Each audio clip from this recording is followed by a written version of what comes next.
Husband நோன்பு இருக்கிறதுனால இன்றைக்கி எனக்கும் பிள்ளைங்களுக்கும் மட்டும்தான் சமைக்கிறது மாதிரி இருந்துச்சு. சரின்னு சொல்லிட்டு ஃப்ரிட்ஜில் கொண்டு இறால் இருந்துச்சு. அதனால் இன்றைக்கி இறால் பிரியாணி பண்ணலாம் அப்படின்னு சொல்லிட்டு அதுதான் ரெடி பண்ணிகிட்டு இருந்தேன். ரொம்பவே சூப்பராக வந்துருந்துச்சு.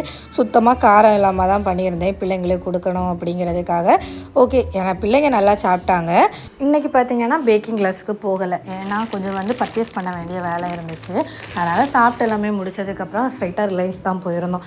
அங்கே போனாலே இந்த டப்பர் வேர்கிட்ட என்னெல்லாம் கலெக்ஷன் வந்திருக்கு அப்படின்னு தான் பார்க்குறது வேலை. வாங்குகிறோமோ இல்லையோ அந்த பார்க்குற மட்டும் செஞ்சுருவேன் கரெக்டாக. அதுக்கப்புறம் கொஞ்சம் இந்த ஐஸ்கிரீம் ட்ரே வாங்கணும் அப்படின்னு நினச்சிட்டு தான் போயிருந்தேன். அதனால் என்னெல்லாம் டிசைனில் இருக்குதுன்னு சொல்லிட்டு ஒவ்வொரு மோல்டாக பார்த்துட்டு இருந்தேன். நிறைய வெரைட்டிஸ் வச்சுருக்காங்க இந்த வாட்டி. அதுக்கப்புறம் வீட்டுக்கு தேவையான கொஞ்சம் கிராசரி திங்ஸ் எல்லாமே வாங்கிட்டு வீட்டுக்கு வந்தாச்சு.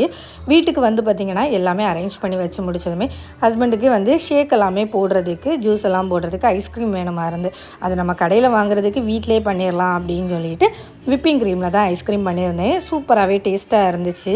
இது பார்த்திங்க அப்படின்னா மேங்கோ ஃப்ளேவர், அதுக்கப்புறம் ஸ்ட்ராபெரி, அப்புறம் வெனிலா 3 ஃப்ளேவரில் பண்ணியிருந்தேன். உங்களுக்கு யாருக்காச்சும் இந்த ரெசிபி வேணும் அப்படின்னா எனக்கு கமெண்ட் பண்ணுங்கள், நான் உங்களுக்கு ஷேர் பண்ணுறேன்.